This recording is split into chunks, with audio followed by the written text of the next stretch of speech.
Welcome to the Pampered Thoughts podcast, where we are inspiring and encouraging women to love themselves as they are without shame or guilt, focusing on topics such as self-love, marriage and family, balance in life and business, and all things woman. Every week, we'll share inspirational topics that focus on helping you to overcome your struggles and limitations with lack of identity, low self-esteem, self-love, confidence, and so much more. I'm your host, Veronica, a wife, mom, speaker, entrepreneur, and more importantly, a daughter of the King.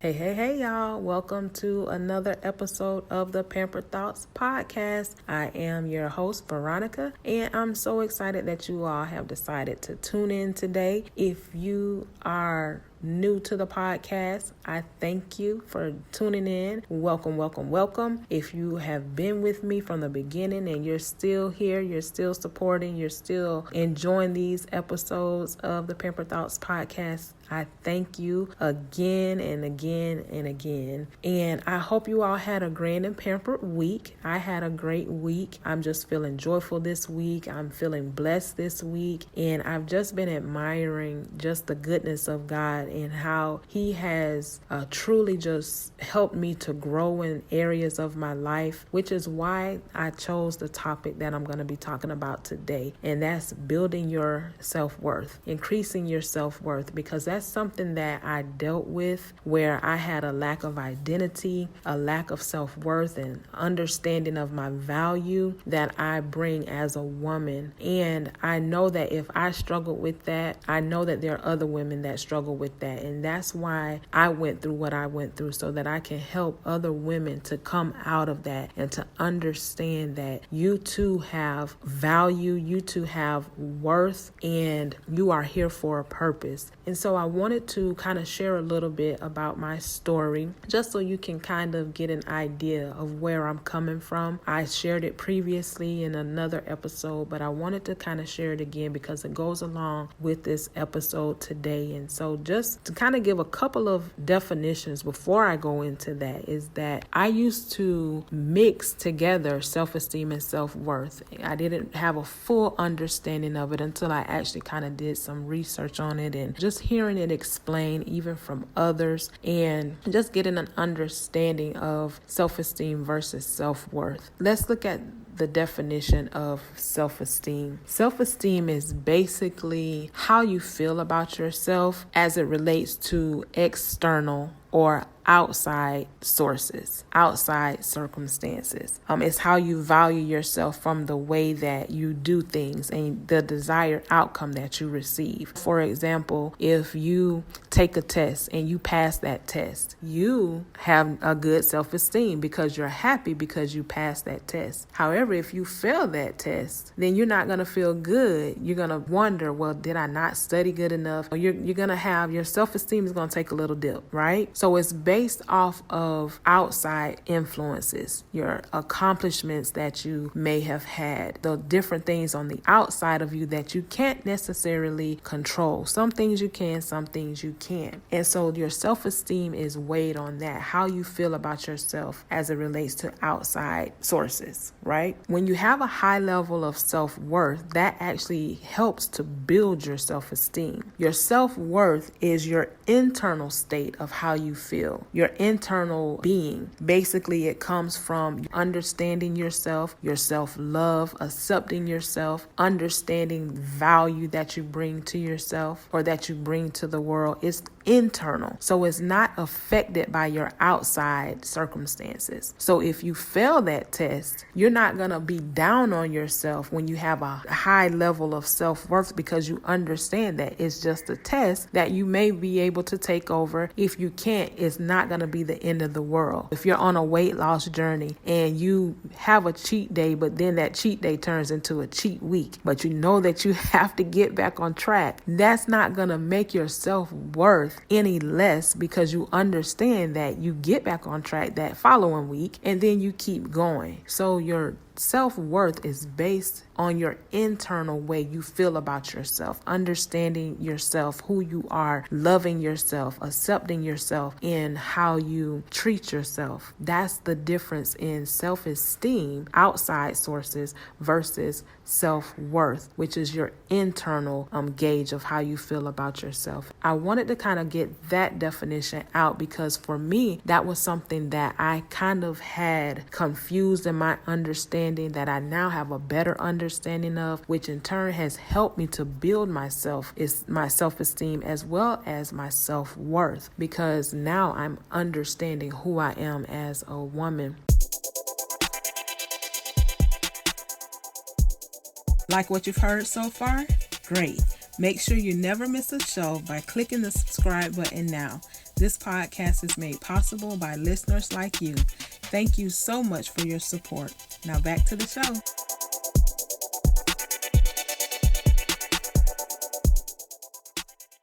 Just to share a little bit about my story, I went from being a high school student to a high school graduate, a girlfriend to a wife and a mom, all within the matter of 9 months. So you can imagine from being an 18-year-old high school student to now becoming a wife and a mom, I had no place in time within that 9 months to be able to learn who I was as a woman. So me going from being a student to a wife and a mom, I really didn't know who I was. So I lost my identity in being a wife and in being a mom. And because of that, I struggled with depression. I struggled with rejection. I struggled with so many things, people's opinions, because I didn't know myself. I didn't know my identity. I didn't understand my worth and my value. And because of that, I struggled. I was depressed. I was a functioning depressed person and had no idea until I actually came to a place in my life to where I knew that something was not right. Why was I not succeeding in certain areas of my life? Why was I not fulfilled? And it was because I was functioning in depression and I was functioning in not knowing who I was. So I hope that as I share today these steps that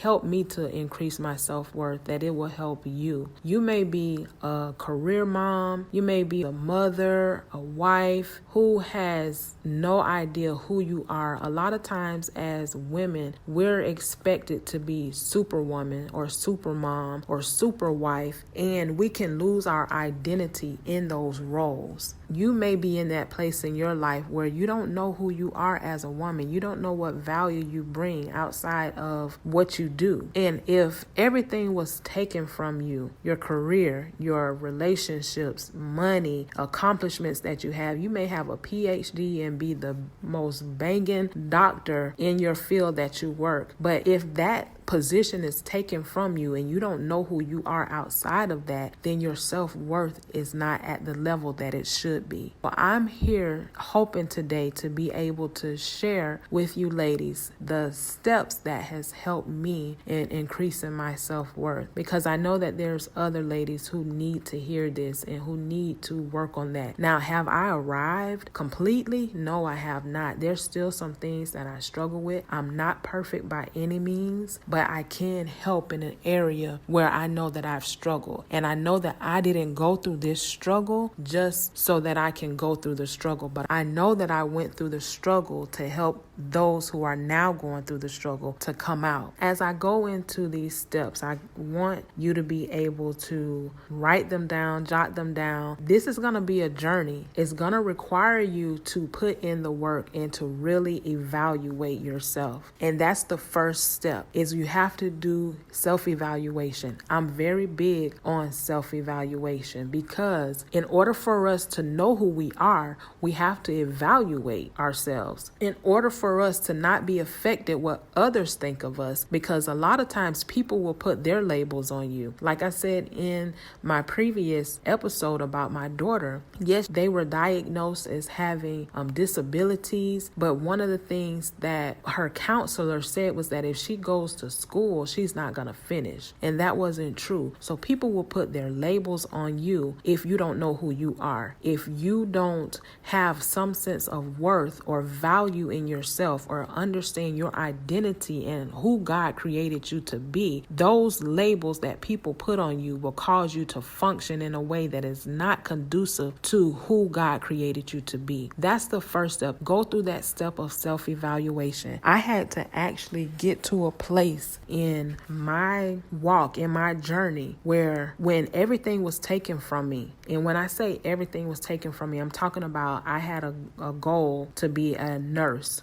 working mom, doing what I do to help bring in an income into the family. That was where I thought my value laid, was being able to help bring in income to help with the family, not realizing that that's not my value. That's not my worth. That's not who I am. When God allowed it to where I lost my job and I wasn't able to get any other job, I went on all kinds of interviews and everything, and I was not able to get another job. And when he told me to stay home from school and to homeschool my children, that was like hitting the chest. Like, so what am I going to do now? How am I going to be able to do what I need to do to fill my purpose in the earth, not realizing that my purpose at that season was to be a mom and take care of my children, was to be a wife and take care of my husband. Not realizing that because I didn't understand who I was and that my value was not in going to school. My value was not in going to work, but the value that I brought to the home unit was who I was as a wife and as a mom at that time. The gifts that God had placed on the inside of me to fulfill those duties and those tasks as a wife and as a mom. So if these things were taken from you, your money, your relationships, your friendships, your careers, your accomplishments, and things that outside sources and outside accomplishments that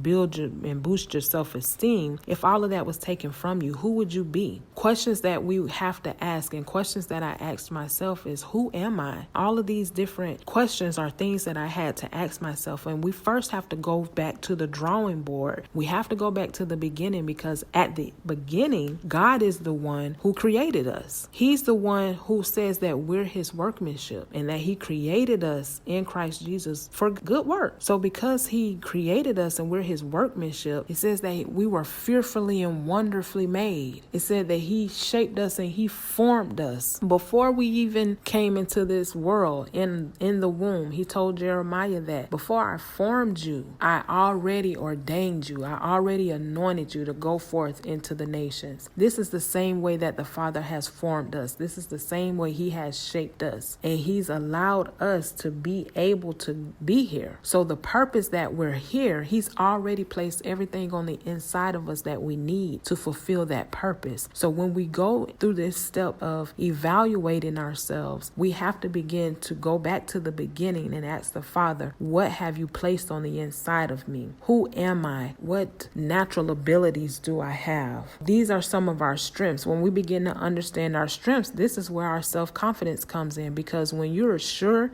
that you can do something, then your confidence is going to be built up. Because when you have the knowledge, you understand and you're sure that, oh, I can do this. Yeah, I know, I got this. So your confidence is good, which is also a part of building your self-worth. Because when you have a high level of self-worth, it helps to build your self-esteem. So not only looking at your strengths, but also you need to look at your weaknesses, because it's not only just the good, but it's also the bad and it's also the ugly. So what bad habits do we have? What things about yourself do you need to improve? You know, sometimes people have a bad attitude, and that's something that needs to be improved, because who wants to be around somebody with a bad attitude? Who wants to be around someone who's gossiping all the time, who's always talking negative? You ever heard the terms of negative Nancy? Always has something negative to say. These are things that you have to look at within yourself. Are you a negative Nancy? Are you a gossiper? Are you a backstabber? Are you someone who has a bad attitude all the time? time. These are things that you can improve on. These are things that you can begin to change. What fears do you have? What struggles do you have? Now, this is going to take some work and it's going to take some time for you to go through. But when you dig deep and you ask yourself these questions and you ask the Father, you created me. What is it that you've placed on the inside of me that I can bring value to those who come in contact with me? You can even ask others, how do they see you? Ask them to give you a couple of words, 3 words maybe, of how they see you. You may be surprised. It may be something that they see in you that you don't see in yourself. So if all of these things were taken away from you, your accomplishments, your money, your friendships, relationships, all of these things, what type of value will you bring? I had to come to grips that I'm a creative person. I'm a loyal person. I have a witty sense of humor. Those are some of my personality, some of the characteristics that I have. Some of my weaknesses are I can sometimes be a procrastinator. That's a weakness. I'm not a very organized person. So I have to find ways to kind of help organize and get things in order for me to be able to accomplish tasks that I have to accomplish. So these are some of my weaknesses. When you come to grips with your strengths, with your weaknesses, and with the things that make you who you are, now you can come into that place of acceptance and embracing the real you. That's the second step, is embracing the real you, or self-acceptance. Now that you see the real you, you know that, I can sometimes have a temper. Yeah, let me ring that on in. Let me you'll find ways to help you to not fly off the handle when somebody offends you or makes you upset. If you know that you're a passive person and you allow people to treat you any kind of way, you begin to work on those areas or those weaknesses where now I'm putting some boundaries in place because I want to make sure that I'm not allowing anyone to treat me any kind of way. You're accepting yourself. You're understanding that now you're not perfect, which none of us are. You've made mistakes. You failed at some things, but this is who you are. And so you're forgiving yourself for allowing yourself to be hurt by others, allowing yourself to hurt yourself because you didn't understand. I had to go through that stage myself of forgiving myself, letting go of guilt for allowing myself to go through so many years of not walking truthfully and fully into what God was calling me to do at that time. I felt bad because I'm like, I wasted a lot of years looking at my own desires and my own wants and not understanding who I was, that I didn't give my daughters the full attention that I needed. Even though, yes, I functioned and I did what I did as a wife and as a mom, but there were still some things that I could have did better. This is that stage where you begin to accept yourself, knowing that, yes, I made some mistakes. Yes, I failed at some things. Yes, I have weaknesses. Yes, I'm not a perfect person,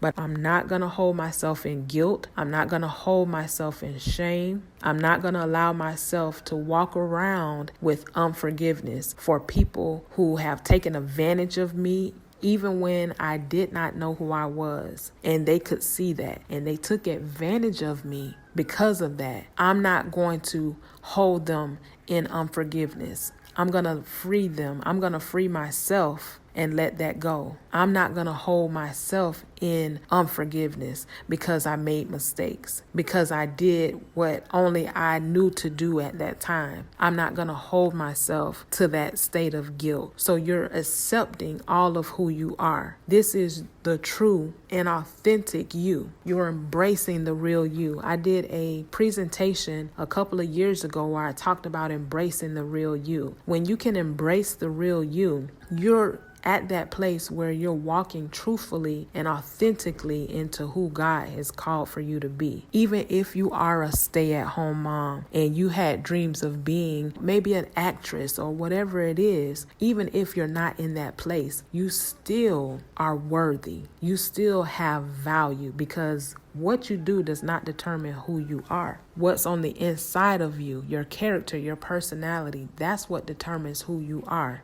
Are you a good person, but you just made bad mistakes? Your past does not define you. Your past does not determine where you're going to go in your future. If you're making the necessary changes and you're looking to accept yourself for all of who you are, not saying that, your past and the things that you did don't form you. They do have some formation in your journey, but they do not define who you are and where you end up. It's not where you start, but it's where you end. It's where you're going. So when you can begin to embrace yourself and accept yourself for all of who you are, your flaws and all, your weaknesses, your strengths, that's when you now can get to that place. And this is step 3 of loving yourself. Self-love. Loving who you are, treating yourself with kindness. And this is treating yourself with kindness to your mind, your body, and your soul. This is one of the reasons why I named this podcast Pampered Thoughts. Is because we want to take extreme care and attention of our mind, our body, and our soul as women. And it all starts in the mind. The way we think about ourselves is the way we will treat ourselves. When I was in that state of depression and I didn't know who I wasn't treating myself well. I gained a lot of weight. I allowed people to treat me any kind of way because I wasn't confident in who I was. I wore big baggy clothes and I took showers now. But I didn't necessarily care about my appearance. I wore big baggy clothes and I went under the guise that, it's comfortable for me. Every now and then I would dress up and I would feel good. But for the most part, I was home in pajamas because I was home all day. And if I needed to go out, I just threw on something and left. And so how you treat yourself shows how you feel about yourself. It shows your self-worth. So when we're talking about taking extreme care and attention of our mind, our body, and our soul, it first begins in our mind. So taking care of our mind is our self-talk. How are you talking to yourself? It needs to be positive. If you're loving on yourself, just same way as a mom you would love on your children, or as a wife you would love on your husband, that's the same way you would love yourself. Is the things you tell yourself, are they positive? Are you affirming yourself? I'm beautiful, I'm smart, I'm intelligent. These are a lot of the ways that you can affirm yourself. Being patient with yourself when you make a mistake, when you have a failure. I've had businesses as a serial entrepreneur where I've failed at some things, at some businesses. Some of my businesses didn't go well. And I had to get to a place to where I had to accept myself and love myself that, yes, this may have been a failure. And sometimes I still have to let myself know that it's okay if something doesn't go right. If something fails, that does not determine who I am. That does not determine my value. It does not determine my worth. So like I said, this is a journey that's ongoing. This is something that you do every day. You make a conscious decision every day that you're going to love yourself, that you're going to treat yourself with kindness, that you're going to be patient with yourself, that you're going to allow yourself to make mistakes. You're going to allow yourself to be who you truly are, regardless of your flaws and your weaknesses. You're going to love yourself. So when we talk about loving the mind, the body, and the soul, our body,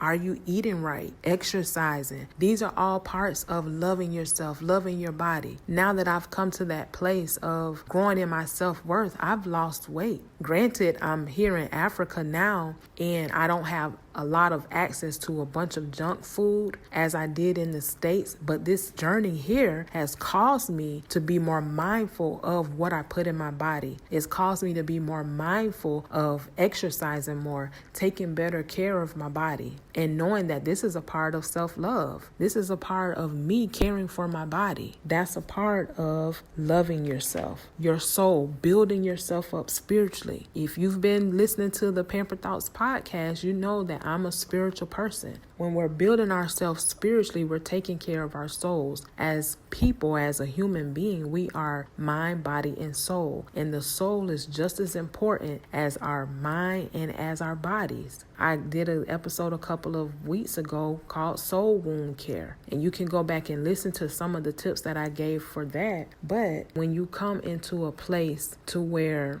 you're working on yourself, You're loving yourself. That spiritual aspect is important because God is the one who created us. So because God is the one who created us, we have to allow him to work on us spiritually, growing in the fruits of the spirit, meaning that we're not going to pop off and want to fight because somebody did something wrong to us or we felt like we were wronged. So we're going to walk in love. We're going to walk in kindness. We're going to walk in gentleness. We're going to be patient with ourselves. We're going to have self-control, not going to overindulge. So that's what loving yourself looks like. You're taking better care of yourself mentally. You're taking care of yourself physically. You're taking better care of yourself spiritually because now you've gotten to that place of loving yourself. You're understanding that I am who I am, my flaws and all. The good, the bad, and the ugly. But I'm going to take care of myself because I know that this is a part of my self-worth. I know that this is a part of the value that I bring not only to myself, not only to my husband, not only to my children,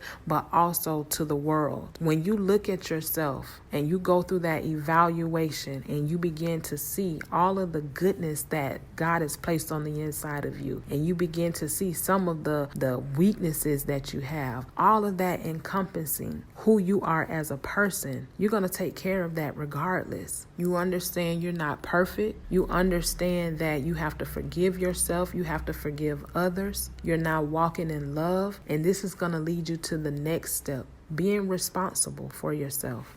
Self-responsibility.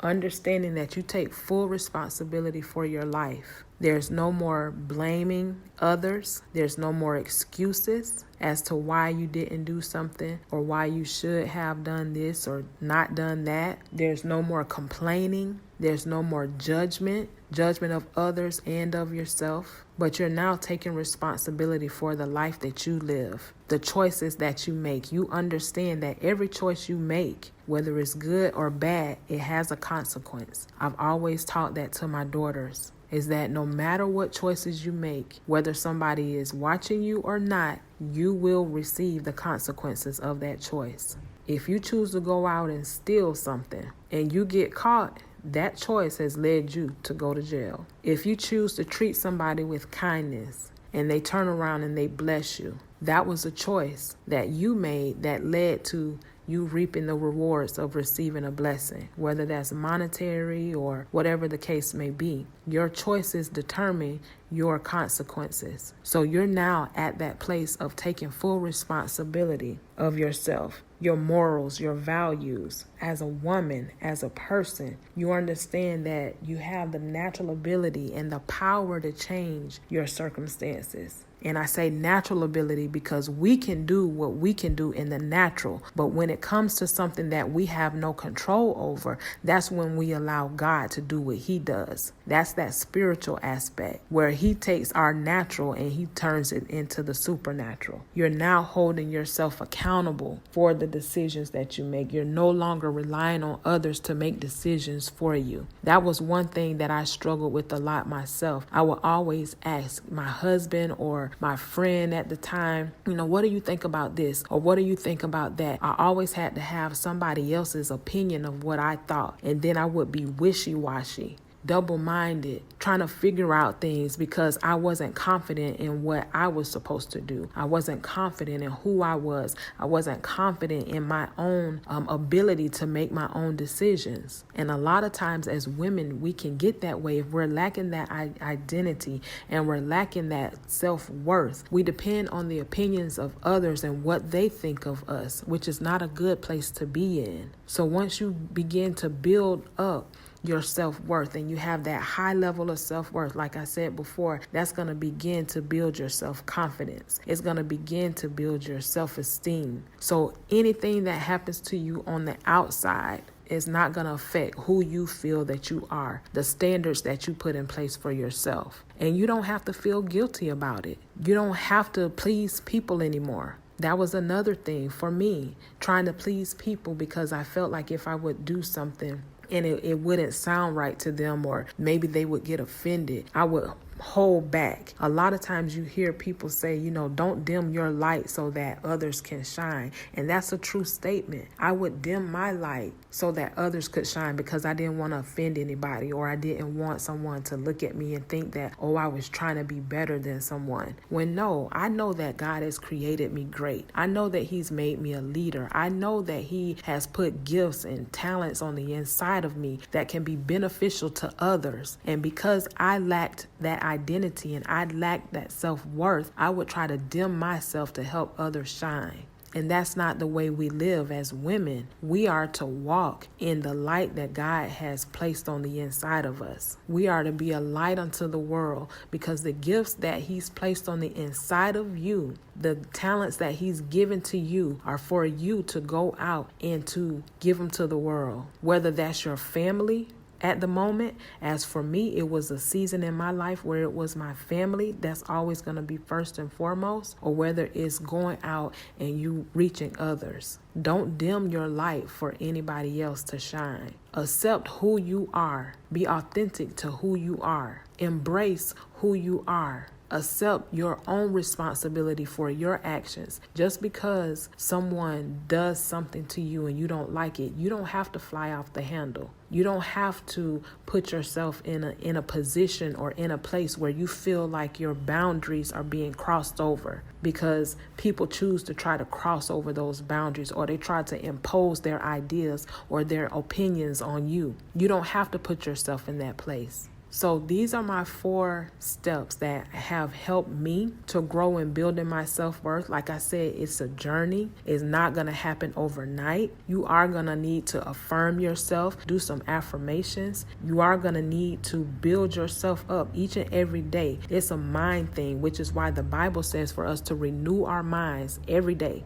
Daily, we have to renew our minds because this is how we build our self-worth. And it's not that you're building your self-worth to be better than someone else, because that's not what we do. When someone has a high level of self-worth, it's who they are, how they feel about themselves. It's never to tear anybody else down. So as women, we're not trying to compete with each other. We're not trying to compare ourselves with others. We're trying to walk out the purpose that God has intended for us to walk out. So we can collaborate, we can work together, and I stay in my lane, you stay in your lane, and we'll both get down the road together. Some may be a little bit faster than others, but that's none of your business. That's none of my business. We're walking together, we're building, and we're being the light that God has intended for us to be. And so I hope that this has been a blessing to you. If you need help in this area and you're feeling like you're not sure, you don't know how to move forward, reach out to me. I'll be happy to help you. This is what I do. Reach out to me. My email is info@veronicascurry.com, or you can go to the Pampered Thoughts page at info@pamperedthoughts.com. I'll leave all of that information in the show notes, though, so that you can reach out and you can contact me. But I pray that this was a blessing to you all. If you have not already, please go to Facebook and Instagram and follow Pampered Thoughts, Twitter @I Am Pampered, and share the podcast. Share it with someone who you may see, another princess who needs to be encouraged, who needs to be empowered, who needs to understand her value and her self-worth. Share it with her so that she can be encouraged to move forward, to grow. Again, if you want to see my family and our journey here in Africa, you can go to our YouTube page at Our Life Yah's Way. I'll leave that down in the description as well. I thank y'all again so much for tuning in. I thank y'all for listening to little old me. So until next time, stay pampered. Thanks for joining us this week on the Pampered Thoughts podcast. Be sure to visit us at www.pamperedthoughts.com, where you can subscribe to the show on iTunes, Stitcher, or RSS, so you'll never miss a show. You can also check us out on Facebook and Instagram at Pampered Thoughts, and on Twitter at I Am Pampered. As always, subscribe to the show to catch a new episode every week. And if you found value in the show, please leave a rating on iTunes and tell a friend about us. We want to continue to bring you the episodes you love. Thanks again for listening, and until next time, stay pampered.